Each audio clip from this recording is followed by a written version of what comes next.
Shalom saudara, salam jumpa kembali dalam kasih Tuhan kita Yesus Kristus. Pernahkah saudara melihat atau mendengar seorang pengkhotbah berkata di sela-sela doa altar call demikian, dalam hitungan yang ketiga, terima Roh Kudus. Lalu dibarengi oleh hembusan nafas dari si pengkhotbah, seolah-olah Roh Kudus sedang berhembus setelah hitungan ketiga. Apakah tindakan seperti ini memang sesuai ajaran kitab suci? Simak penjelasan dalam video ini sampai selesai agar paham.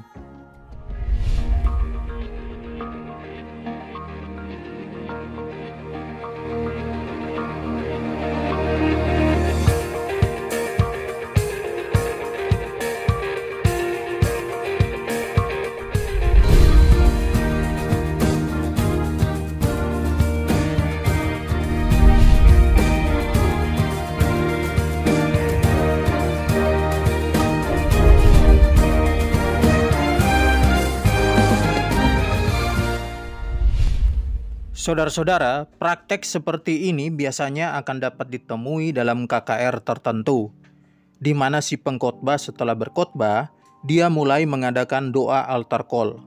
Dalam doa tersebut, si pengkhotbah mulai berkata, "Jemaat Tuhan, siapkan dirimu untuk menerima lawatan Roh Kudus saat ini, karena dalam hitungan yang ketiga, Roh Kudus akan dicurahkan." Setelah itu mulailah si pengkhotbah berhitung, 1, 2, 3, terima pencurahan Roh Kudus yang dahsyat. Lalu si pengkhotbah mulai meniup pengeras suara atau mic agar memberi kesan saat itu Roh Kudus sedang berhembus. Sebelum saya menanggapi praktek seperti ini, terlebih dahulu kita perhatikan penjelasan berikut. Mengenai istilah dicurahkan yang sering digunakan untuk menggambarkan lawatan besar yang akan terjadi oleh beberapa pengkhotbah, sebenarnya adalah istilah yang tidak tepat untuk kasus seperti ini. Karena Roh Kudus dicurahkan atau pencurahan Roh Kudus itu hanya terjadi sekali pada hari Pentakosta di Kisah Para Rasul 2. Jadi tidak ada Pentakosta kedua ataupun ketiga. Ajaran tentang ada Pentakosta lanjutan setelah yang terjadi di Yerusalem adalah ajaran yang tidak bisa dipertanggungjawabkan dengan kitab suci. Kembali pada topik pembahasan kita. Saudara-saudara, pertama-tama kita harus menyadari terlebih dahulu bahwa siapa kita dan siapa Roh Kudus. Kita adalah hamba Tuhan atau pelayan Tuhan atau pelayan Allah. Sedangkan Roh Kudus adalah Allah, pribadi ketiga dari Allah Tritunggal. Jika kita adalah hamba Allah, lantas bagaimana mungkin kita memberikan komando kepada Allah Roh Kudus untuk menyatakan kuasanya setelah kita selesai menghitung? Ini jelas sikap tidak hormat kepada Allah. Sekarang perhatikan ayat-ayat berikut ini. Pada suatu hari, ketika mereka beribadah kepada Tuhan dan berpuasa, berkatalah Roh Kudus, "Khususkanlah Barnabas dan Saulus bagiku untuk tugas yang telah kutentukan bagi mereka." Kisah Para Rasul 13 ayat yang kedua. Sekarang perhatikan, dalam ayat ini Roh Kudus memberikan perintah agar Barnabas dan Saulus dikhususkan bagi Tuhan untuk sebuah tugas yang telah ditentukan. Lalu perhatikan bagaimana sikap Barnabas dan Saulus. Lihat ayat berikut. "Maka berpuasa dan berdoalah mereka. Dan setelah meletakkan tangan ke atas kedua orang itu, mereka membiarkan keduanya pergi. Oleh karena disuruh Roh Kudus, Barnabas dan Saulus berangkat ke Seleukia, dan dari situ mereka berlayar ke Siprus." Apakah Paulus atau Barnabas menolak perintah Roh Kudus? Atau memberi perintah balik kepada Roh Kudus? Mereka berdua tidak menolak atau memberi perintah balik. Sekarang kita lihat ayat-ayat berikutnya. Mereka melintasi tanah Frigia dan tanah Galatia, karena Roh Kudus mencegah mereka untuk memberitakan Injil di Asia. Dan setibanya di Misia, mereka mencoba masuk ke daerah Bitinia, tetapi Roh Yesus tidak mengizinkan mereka. Kisah Para Rasul 16 ayat 6-7.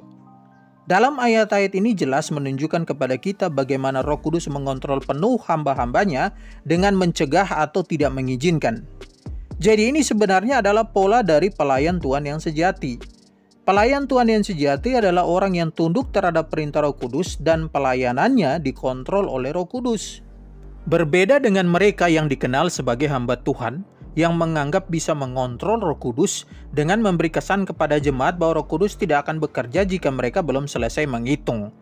Mereka ini adalah orang yang merendahkan Allah Roh Kudus. Jika sudah demikian, masih perlukah Anda mendengarkan pengkhotbah-pengkhotbah seperti ini? Saudara-saudara, saya melihat teknik menghitung ini terkesan sedang memainkan emosional jemaat. Apalagi suasana yang dibangun pada momen seperti itu biasanya disertai dengan bunyi musik yang gemuruh agar tercipta suasana urapan besar versi mereka. Seperti yang saudara ketahui bahwa musik sangat mampu mempengaruhi suasana hati, karena musik itu sendiri merupakan stimulus yang besar bagi otak. Hal tersebut berpengaruh pada otak dalam aspek kognitif dan emosi. Itulah sebabnya orang yang sedang patah hati jika mendengar lagu-lagu yang mellow, maka akan membuat bertambah sedih. Demikian juga dengan lagu yang membangkitkan semangat. Jadi, prinsip tahu diri harusnya ada dalam diri setiap pengkhotbah. Sadarilah bahwa Roh Kudus adalah Allah. Dialah yang memberi perintah dan bukan Anda. Berhati-hatilah. Jangan menganggap Roh Kudus hanyalah kuasa yang dapat dikendalikan, sehingga kapanpun kita mau seorang dilawat Roh Kudus, maka itu bisa terjadi melalui kita. Hati-hati, sebagai hamba Tuhan, kita adalah orang-orang yang memohon Roh Kudus menyatakan kuasanya, dan bukan orang yang mengendalikan dan memberikan kuasa Roh Kudus kepada orang lain. Dengan demikian, maka praktek menghitung sebelum Roh Kudus melawat umatnya jelas adalah praktek yang bertentangan dengan ajaran kitab suci. Demikian penjelasan saya, semoga mencerahkan saudara semua. Tuhan memberkati kita semua.